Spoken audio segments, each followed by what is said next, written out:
The sound of heavy machinery at 6 a.m. on a Tuesday morning wasn't what the residents of Willowbrook Estates expected to wake up to. But there was Karen Millfield, standing triumphantly beside a massive excavator as it tore through her pristine backyard, creating what would soon become the neighborhood's most controversial hole in the ground. "Ma'am, you sure about this?" shouted Tony, the excavator operator, over the diesel engine's roar. "No permits posted anywhere." Karen waved dismissively, her perfectly manicured nails catching the morning sun. "Permits are just suggestions, Tony. I've lived in this neighborhood for 12 years, and I know my rights." What Karen didn't know was that Mrs. Henderson from next door was already speed dialing the HOA president while live streaming the entire spectacle on her Ring doorbell app. Within minutes, Karen's phone buzzed with texts from neighbors ranging from curious to absolutely livid. The first to arrive was Brad Hoffman, the HOA vice president, jogging over in his bathrobe and slippers. His face was redder than his morning robe as he approached the construction zone. "Karen, what in God's name are you doing?" Brad's voice cracked with disbelief. "Installing a pool, obviously," Karen replied, gesturing grandly at the growing crater. "The Johnsons got one last year. The Pattles got one the year before. It's my turn." "They got APPOVAL first," Brad sputtered. "There's a process, Karen. Applications, architectural review, neighbor notifications." "Bureaucratic nonsense," Karen interrupted, pulling out her phone to film Brad's meltdown. "I pay my HOA fees. I maintain my property values. I'm done asking permission for every little thing." The excavator continued its work, each scoop of earth feeling like a personal attack to Brad. He tried calling the HOA president, Margaret Chen, but it went straight to voicemail. Desperate, he attempted to reason with Tony. "Sir, this work is unauthorized. The HOA could have you shut down." Tony shrugged and looked at Karen, who nodded firmly. "Ladies paying cash, buddy, not my problem." By 8 a.m., a small crowd had gathered. Some neighbors seemed secretly thrilled by the drama. Others looked horrified. Karen basked in the attention, even the negative kind. She'd always felt overlooked in the neighborhood. The Chens with their pristine garden, the Johnsons with their solar panels, everyone always talking about everyone else's improvements. "This is insane, Karen," muttered Jim Peterson from across the street. "The fines alone will bankrupt you." Karen's smile faltered for just a moment before returning full force. "Let them try. I've read the covenants cover to cover. Nothing specifically prohibits pool installation during business hours with proper permits." Brad shot back. "Details." Karen waved him off, but something in her voice suggested she was beginning to realize the magnitude of her decision. As the morning wore on, the hole grew deeper, the neighbors grew angrier, and Karen's confidence began to crack like the foundation of her carefully constructed neighborhood reputation. By noon, Margaret Chen had arrived with a folder thick enough to choke a horse and a lawyer in tow. Karen watched from her kitchen window as the HOA president marched across the torn-up lawn, her sensible shoes squelching in the mud created by the broken sprinkler line Tony had accidentally severed. "Karen Mistel Millfield." Margaret's voice carried across the yard like a battle cry. "Get out here this instant." Karen took a deep breath, checked her reflection in the microwave door, and stepped outside. The excavator sat silent now. Tony had mysteriously disappeared during his lunch break and hadn't returned. "Margaret, how wonderful to see you," Karen said, her voice dripping with false sweetness. "Admiring my new water feature." "This is a cease and desist order." Margaret thrust the papers at Karen.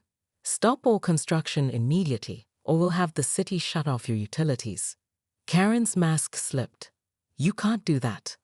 "Watch me." Margaret's lawyer, a stern woman in a navy suit, stepped forward.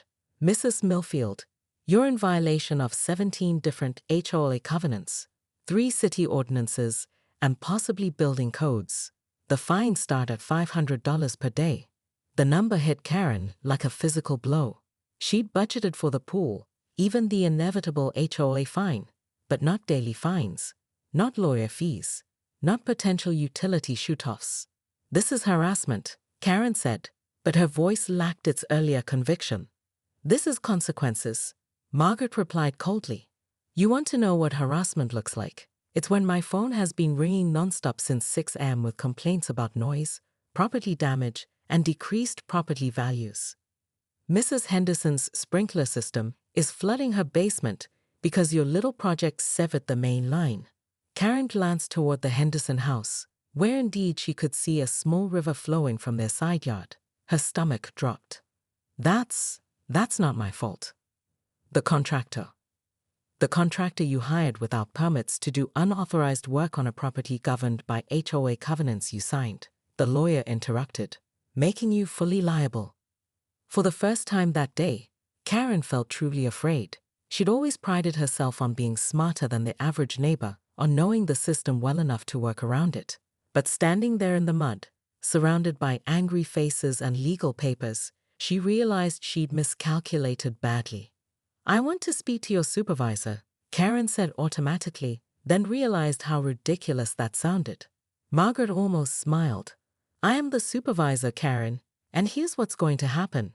You're going to call your contractor back, you're going to fill in that hole, you're going to repair the Henderson's sprinkler system, and you're going to pay every single fine we levy, or put a lien on your house.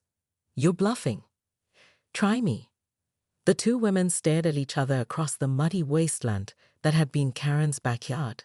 Around them, neighbors watched like spectators at a gladiator match. Karen felt the weight of their stares, the judgment, the whispered conversations that would follow her for years. "Fine," she said finally. "But I'm appealing every single fine. I know my rights." "Good luck with that." Margaret turned to leave, then paused. "Oh, and Karen, next time you want to make improvements, maybe try asking nicely first. You might be surprised what cooperation can accomplish." As the crowd dispersed, Karen stood alone beside her expensive hole, watching muddy water collect at the bottom. Her phone buzzed with a text from Tony.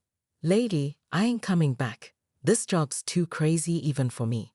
Karen stared at the message, then at the crater that had cost her morning of triumph. For the first time in years, she had no idea what to do next. 3 weeks later, Karen sat in her living room, staring at a pile of bills that seemed to multiply every time she looked away. The pool filling had cost twice as much as the digging. Apparently, hauling dirt into a hole was significantly more expensive than taking it out. The Henderson's sprinkler repair had been another $3,000. The daily HOA fines had stopped accruing only after she'd hired a proper contractor to restore her yard to its original condition. Her doorbell rang, and Karen's stomach clenched. More bills, probably, or maybe another legal notice. But when she opened the door, she found Margaret Chen holding a casserole dish and wearing an expression that wasn't entirely hostile. "Peace offering," Margaret said, extending the dish. "My grandmother's tuna noodle casserole." Karen accepted it warily. "If this is poisoned, I want you to know I've already updated my will." Margaret actually smiled at that. "Karen, can we talk?" Really talk. They sat on Karen's front porch, looking out at the yard that showed no signs of its recent trauma except for slightly greener grass where the new sod had been laid. "Why did you do it?" Margaret asked quietly. Karen was quiet for a long moment. "Do you know how long I've lived here? 12 years. 12 years, and I've never once gotten a thank you for anything. Not for organizing the holiday decorating committee, not for coordinating the neighborhood watch, not for keeping my property immaculate. Everyone just expects it." Karen's voice grew smaller. "The Johnsons mention their pool at every gathering. The Patels post pictures of theirs on social media constantly. I just wanted something that was mine. Something that would make people notice me for once." Margaret nodded slowly. "You know, the board's been looking for someone to head up the new Community Improvement Committee. Someone who knows the neighborhood well, understands property values, has experience with ambitious projects." Karen looked at her suspiciously. "That sounds like a job for someone you trust." "Maybe I was wrong about you," Margaret said. "Maybe we all were. You made a mistake, sure, but you owned up to it. You fixed the damage. And you clearly care about this neighborhood more than most people. What would the committee do? Plan community upgrades, maybe a shared pool facility, better playground equipment. Improved common areas. Margaret paused. Things that require someone who isn't afraid to think big, but knows how to work within the system. Karen felt something shift inside her chest. Hope, maybe, or just relief that she wasn't going to be the neighborhood pariah forever. I'd have to run it by the board, Margaret continued, but I think they'd approve, assuming you're interested in doing things the right way this time. The right way, Karen repeated, tasting the words. Yeah, I think I could manage that. As Margaret left, Karen looked out at her perfectly restored yard and allowed herself a small smile. Maybe she hadn't gotten her pool, but she'd gotten something better, a chance to rebuild not just her reputation, but her relationship with the community she'd always claimed to love. Her phone buzzed with a text from an unknown number. Hey Karen, it's Tony. Got another job if you're interested. Lady wants a tennis court installed. No permits. You in?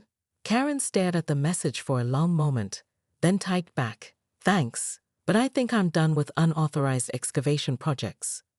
Good luck though. She deleted Tony's number and looked out at her yard one more time. Sometimes the best view wasn't from the top of a pile of dirt you'd moved without permission. Sometimes it was from the solid ground you'd built by learning to work with others instead of against them. But as she headed inside, Karen couldn't help but wonder what would happen when the next neighbor decided to take matters into their own hands. After all, the HOA covenants still had plenty of gray areas, and human nature was remarkably consistent. The neighborhood was quiet for now, but Karen had a feeling the peace wouldn't last forever.